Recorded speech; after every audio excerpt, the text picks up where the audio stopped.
আমি কখনো মানুষ চিনতে পারিনি, তবে মানুষের রূপ বদলানো দেখেছি। তেতো হলেও সত্য, আমাদের অধিকাংশ বন্ধুই গোপনে আমাদের ঘৃণা করে। পা না ভিজিয়ে হয়তো সাগর পাড়ি দেওয়া যায়, কিন্তু চোখ না ভিজিয়ে জীবন পাড়ি দেওয়া অসম্ভব। রোজ বিয়ে হচ্ছে ঠিকই, তবে মানুষের সাথে মানুষের নয়, রূপের সাথে ক্যারিয়ারের। বয়সটা অল্প হলেও প্রচুর সঞ্চয় করেছি, তবে টাকা নয়, বাস্তবতা আর অভিজ্ঞতা। কথা বলার সময় ভালো করে আস্তে আস্তে বুঝিয়ে বলুন, আর কথা শোনার সময় মনোযোগ দিয়ে শুনুন। দেখবেন সবার প্রিয় হয়ে যাবেন। কেউ যদি আপনাকে অবহেলা করে, মনে রাখবেন আপনি যত ভালো কাজই করুন না কেন তার চোখে পড়বে না। যে তোমার খুশির জন্য হার মেনে নেয়, তার কাছে তুমি জিততে পারবে না কখনোই। বই পড়ুন কিংবা প্রেমে পড়ুন, অবশ্যই মনোযোগ দিয়ে পড়বেন, নইলে অনেক কিছু শেখা থেকে বঞ্চিত হয়ে যাবেন। তুমি সুন্দর বলে অন্যকে ঘৃণা করো না, কারণ তুমি যার হাতে সৃষ্টি, সেও তার হাতেই সৃষ্টি। বলবো না ভালোবাসি, করবো না জোর, ইচ্ছে হলে ফিরে আসিস, আমি শুধু তোর। বেঁধে রেখে লাভ নেই, উড়তে দিয়ে দেখো, দিন শেষে যদি ফিরে আসে তখন আগলে রেখো। বিবাহিতরা ডিভোর্সের চিন্তায় ব্যস্ত, আর অবিবাহিতরা বিয়ের চিন্তায় মগ্ন। বাচ্চাদের তাড়াতাড়ি বড় হওয়ার চিন্তা, আর বড়দের শৈশবে ফিরে যাওয়ার আকুতি। চাকরিজীবীরা কাজের চাপে চিন্তিত, আর বেকারদের চাকরি পাওয়ার চিন্তা। গরিবদের বড়লোক হওয়ার চিন্তা, আর বড়লোকেরা শান্তির খোঁজে ক্লান্ত। জনপ্রিয় ব্যক্তিরা লুকানোর ঠিকানা খোঁজে, আর সাধারণেরা জনপ্রিয় হওয়ার জন্য বিভোর। শান্তি কারোই নেই। বিশ্বাস যদি সম্পর্কের প্রথম ধাপ হয়, তবে বিশ্বাসঘাতকতা সম্পর্কের শেষ ধাপ। মন থেকে কিছু মানুষকে মুছে ফেলেছি।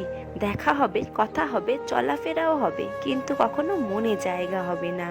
যে ঠকে সে বোকা নয়, নিরুপায়। আর যে ঠকায় সে চালাক নয়, বেঈমান।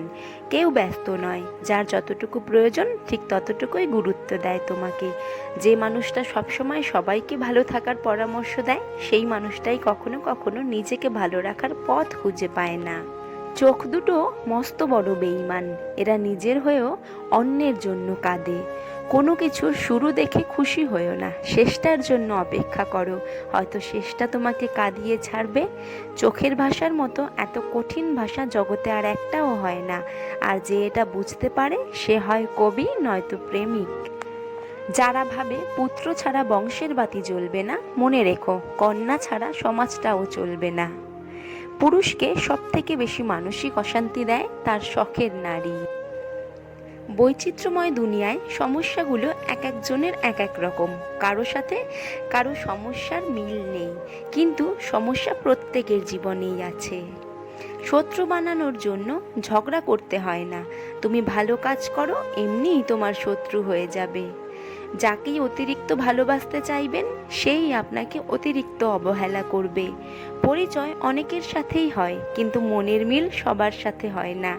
আর এই মনের মিল হওয়া মানুষগুলোই হলো প্রকৃত বন্ধু। কাউকে ক্ষমা করে মহৎ হয়ে যাও, কিন্তু দ্বিতীয়বার বিশ্বাস করে বোকা হয়েও না। কোনো মিথ্যা আশ্বাস নিয়ে এসো না, আমি মানুষটা খুব অল্পতেই কষ্ট পাই। 1 বছর যার জন্য ভালো করবেন তার কোনো মূল্য নেই। একদিন খারাপ করেছেন তো সেটাই মুখ্য বিষয়, আপনিই খারাপ। হাজার দোষ করেও আমরা নিজেকে ভালোবাসি, অথচ সামান্য ভুলে অন্যকে ঘৃণা করতে দ্বিধা করি না, এটাই বাস্তব। বইয়ের অঙ্ক গড়মিল হলে তা একটা সময় মিলানো যায়, কিন্তু জীবনের অঙ্ক একবার গড়মিল হয়ে গেলে তা কখনোই সমাধান হয় না। দক্ষতা তৈরি হয় অভিজ্ঞতা থেকে, আর অভিজ্ঞতা আসে ব্যর্থতা থেকে। তাই ব্যর্থতা খারাপ কিছু নয়, এটা সাফল্যের প্রথম ধাপ। জীবনের সব লড়াই একাই লড়তে হয়, মানুষ কেবল সান্ত্বনাই দিয়ে যায়, সাথে কেউ থাকে না। আমি যখন বুঝতে পারি কোথাও আমাকে নিয়ে সমস্যা হচ্ছে, তখন নিজেকে সেখান থেকে লক্ষ কোটি মাইল দূরে সরিয়ে নিয়ে আসি। অনেক টাকা নেই, কিন্তু ভালো রাখার যোগ্যতা ছিল। গরিব, কিন্তু অনেক ভালোবাসা ছিল। টাকার কাছে আজ আমার ভালোবাসা হেরে গেল। সম্পর্ক কখনোই দূরত্বের কারণে শেষ হয়ে যায় না, সম্পর্ক শেষ হয়ে যায় এক পক্ষের প্রয়োজন ফুরিয়ে গেলে। প্রচণ্ড ভালোবাসার পরও যে মানুষটি আপনার হয়নি, তার জন্য মন খারাপ করা বা আফসোস করা নিশ্চয়ই বোকামি। ভালোবাসার মানুষটাকে মুক্তি দিতে হয়। লাইফে ভালো থাকতে চাইলে কিছু অভ্যাস তৈরি করুন, নিজেকে নিজে সামলে নিতে শিখুন। মন খারাপ হলে সেই মন খারাপটুকু নিজেই ভালো করতে শিখুন। লোকে কি বলবে এই ব্যাপারটা এড়িয়ে চলুন। মানুষের কাছে অতিরিক্ত এক্সপেকটেশন রাখা বন্ধ করুন, নিজেকে নিজে সময় দিতে শিখুন। দেখবেন লাইফে অনেক বেশি ভালো থাকবেন। ক্যারিয়ার গড়ুন। তোমার মনটা যে বুঝতে পারে তার কাছে তোমার ছোট্ট একটা বাক্য অনেক কিছু প্রকাশ করে। আর যে তোমার মন বোঝে না তার কাছে রচনা লিখে দিলেও সে কিছুই বুঝবে না। প্রিয় মানুষ ছেড়ে চলে যাবে, বেস্ট ফ্রেন্ড বেইমানি করবে, ফ্যামিলি প্রবলেম বেড়ে যাবে, ডিপ্রেসড লাগবে, একাকিত্ব ডুবে যাবে, তবুও থেমে থাকা যাবে না। জীবন সুন্দর। জীবনে যাকে খুব ভালো বন্ধু ভাববে সেই প্রতারণা করবে, যাকে নিজের চেয়েও বেশি ভালোবাসবে সেই অবহেলা করবে, আর যাকে খুব বেশি বিশ্বাস করবে সেই মানুষটাই একদিন তোমার বিশ্বাস ভেঙে দেবে।